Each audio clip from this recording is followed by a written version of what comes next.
Hello mga kapapsi, so for today's video is i-input na ako ng aking PIN for my Google AdSense. So actually kahapon dumating yung Google AdSense ko sa bahay. Nung September pa 2023 pa ako nag first request for my PIN for my Google AdSense. So luckily, ngayon dumating na January 10 kahapon. So January 10 yung dumating yung yung Google AdSense. So now, yung Google AdSense pala is kailangan para ma-activate yung payment mo sa YouTube. Okay? So kailangan siya para input yung PIN na nakuha mo galing sa Google AdSense na ilagay mo doon sa Google AdSense account mo doon na connected doon sa YouTube mo. Okay? So I'm happy kasi dumating na siya. For almost, nag-request ako mga 3 times. Nag-request ako nung September.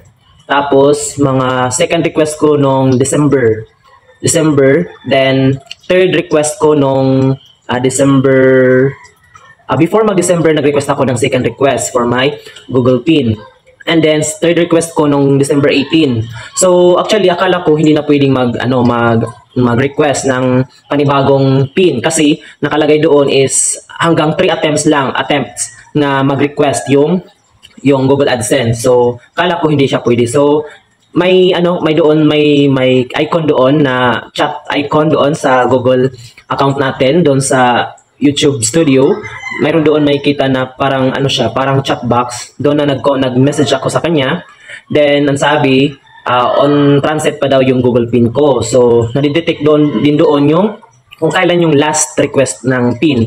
So ang sabi doon is kailangan daw by January this year, January 26 expired na daw yung PIN ko. So yun. So medyo kinabahan or nabahala ako kasi ang tagal ko nang naghintay, ang tagal ko nang nag-ipon para sa watch hours, and tapos hindi lang makakuha ng Google PIN, so mawala na yung ads mo sa YouTube mo. So kailangan talaga yung AdSense or yung PIN. Okay? So kinabahan ako kasi hanggang 4 times na akong nag-request, hindi pa rin dumating. So nung first request ko, nag-follow up ako doon sa post office sa aming bayan, doon sa Abuyo. So nag-request ako na pumunta ako sa post office kasi akala ko nandun na yung yung PIN. So ang sabi doon, hanggang 3 months pa daw bago dumating ang mga Google AdSense kasi marami din ang naghihintay, hindi lang ako. So sabi ko, 3 months pa bago pa dumating yung mga ganito. Okay? So yun, hindi ko na lang siya inintindi. So nag-pray din ako na sana dumating na siya. So luckily kahapon dumating na siya. So hindi ko alam kung ito yung first request ko ba or pang ilang request ko to. So siguro pang first request ko to siya na Google AdSense. Pero ang sabi doon sa YouTube is kailangan daw is for whatever na dumating, kung ano daw yung first na dumating na Google PIN is pwede yun. Valid po yun sa pag-activate po natin ng Google AdSense. Okay? So kahit nag-request ka ng 3 times or 4 times, basta may dumating na Google PIN sa'yo is pwede yun magamit doon sa Google account natin. Okay, so yun na nga. So maraming beses akong pumunta ng post office sa Abuyo kasi nagpa-follow up ako kung nandyan na ba or dumating na ba yung PIN ko. So sad to say, hindi pa rin dumating hanggang 2024 na. So ngayon 2024 January 10 kahapon, I'm thankful and I'm grateful na dumating na siya. So I have here na yun na. Ayan, Google AdSense ko. Ayan. So, bago ko to nakuha, marami pa rin akong napagdaanan kasi tinitingnan ko yung yung YouTube Studio ko. May sabi doon na baka mali daw yung yung address. No, so yung email address, mailing address ko. So, nag-edit na naman ako ng mailing address ko. Linagyan ko na naman ng may additional kong data doon or information doon sa mailing address ko. Baka kasi mali kaya hindi dumating yung first request ko. So far, yung base sa sa YouTube Studio or the Google account ko, Google AdSense account ko, same naman doon tapos dito. So ibig sabihin, walang problema doon sa aking binigay na mailing address. So ayan.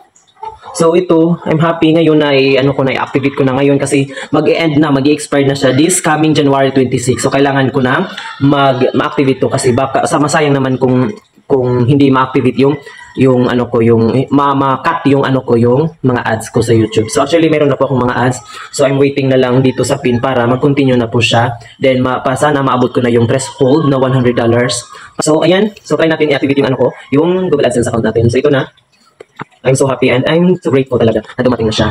Okay? So, minsan kasi, nung time na hindi na siya dumating yung Google AdSense o yung pin ko, nung mga ilang request na ako, so parang nawalan ako ng pag-asa na, hala baka hindi talaga yung darating na pin. So, sayang naman yung ilang years na akong nag-workout talaga sa YouTube ko. So, thankful and I'm happy and I'm nagpapasalamat din ako sa mga nag-support na nag-subscribe, nanood ng mga YouTube mga vlogs ko, yung mga videos ko. Okay, sana is supportahan nyo rin po ako sa sunod na mga video. So kung bago ka pa lang sa channel ko or napadaan ka lang dito, so I hope na hindi mo makalimutan na mag-subscribe at i-click nyo na rin yung notification bell beside the subscribe button. Okay, so tandaan lang po, Pops Vlog and TV, iba't ibang story. Either reviews, travel vlogs, pagkain, mga reviews din, mga unboxing, and then mga school activities. Okay, so kung nakikita nyo yung background ko, dito na ako nagtitig ng video para sa Google AdSense. So kasi sa bahay, maingay, tapos hindi ako makapag-concentrate sa paggawa ng video ko. So ayan, so try na natin i-activate yung ating Google AdSense account natin. Okay? So, ayan.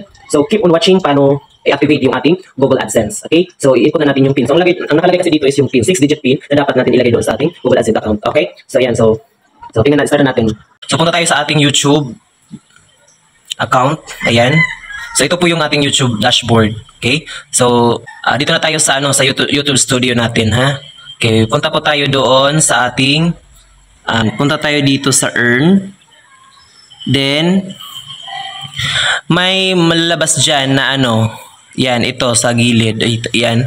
So, meron tayong complete AdSense kasi hindi tayo makapag-proceed sa payment kung hindi ito natin ma-activate.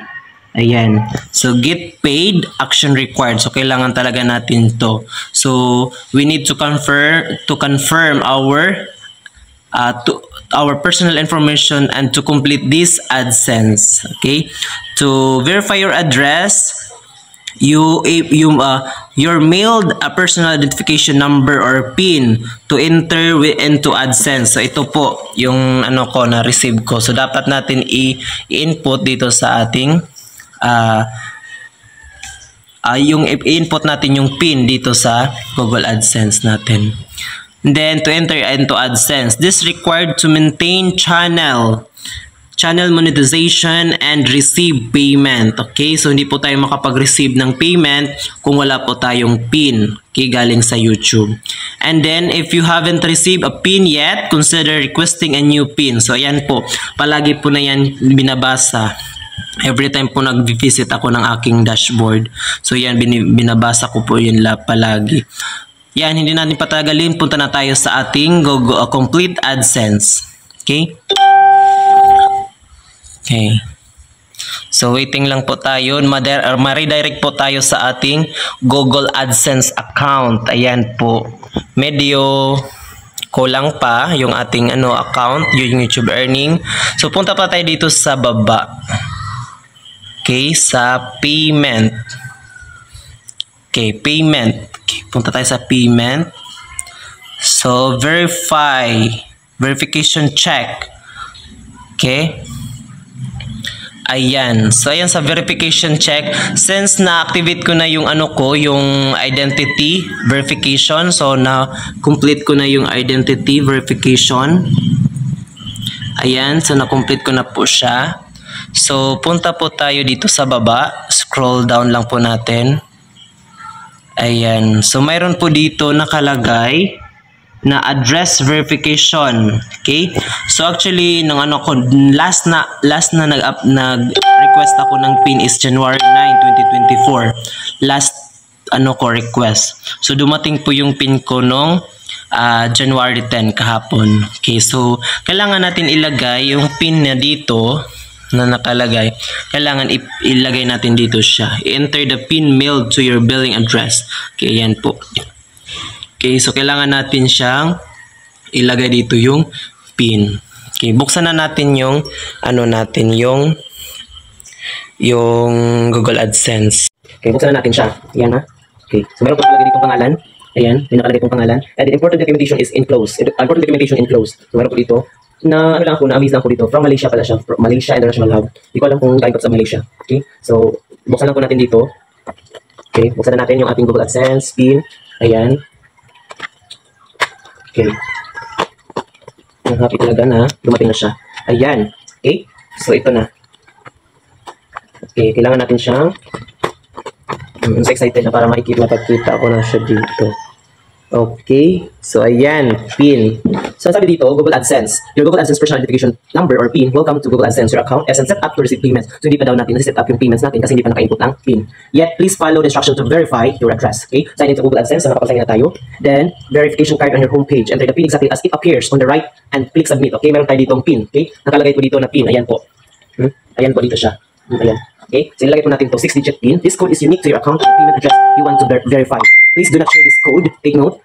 Please do not share this code with anyone else and know that Google will never call you and ask for your code. Okay, so hindi daw po si Google mag-add or mag-call sa atin to get our code. Okay, so please note that we will stop serving ads through your account if you do not use this PIN to verify your address within 4 months. Okay, so start ako ng request September, October, November, December. So mag-end na siya this January 26. So kailangan natin ma-input natin before January 26. Okay, para hindi po siya ma-stop yung ads natin. Okay, so kailangan natin siya input. So yun po yung sabi ni Google AdSense team. Okay, so let's go. Okay, input na natin si Google AdSense, si PIN. Okay.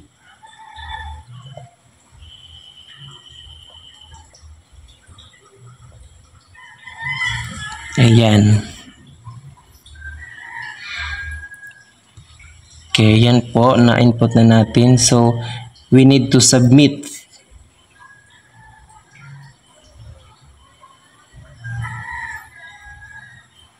Okay, address verification completed. Ayan po, na complete na po yung ating verification address. Ayan, so tingnan natin dito sa taas. Meron dito siya kasing notification. You have less than 1 month to verify your address. Otherwise, you will stop displaying ads. So, kailangan natin aksyonan. Okay, completed na yung ating, yung ating identity verification and the address verification. So, ayan na. Complete na siya. Okay, ayan po. Okay, ito na, okay?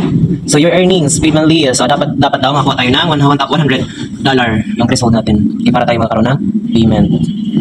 Okay, so ayan. So, to get paid, add a payment method to receive your earnings. Okay, so add payment natin. Later tayo mag-add to payment dito kasi kailangan natin ng bank. Okay? Okay, ayan. So, tapos na po natin na-input yung PIN natin. So, see you on my part 2 video para sa ating pag-proceed or pag-add natin ng ating mga bank account para doon mapupunta or doon na automatic yung ating sahod if ever makaabot tayo ng threshold na $100. So, ayan. So, kung may magkakaroon na or maabot na natin yung threshold number or threshold required na $100, so, every month na po tayo magkakaroon ng sahod. Okay? So, tapos na po natin na-input. So, ayan. So, see you on my part 2 para sa pag-connect naman or pag-link or pag-add a bank account naman natin. Okay? So, that's all for today. So, I hope you learned something and I hope na para sa mga hindi pa verify yung address gamit ang Google AdSense. So, wag lang po na tayong mawalan ng pag-asa. So, keep praying and keep working with our channel and keep helping lalo na sa mga gaya natin mga small YouTuber or yung mga maliliit pa na bahay. Okay? So, ayan. So, that's all for today. So, thank you and good day. This is Pops Vlog TV. Bye.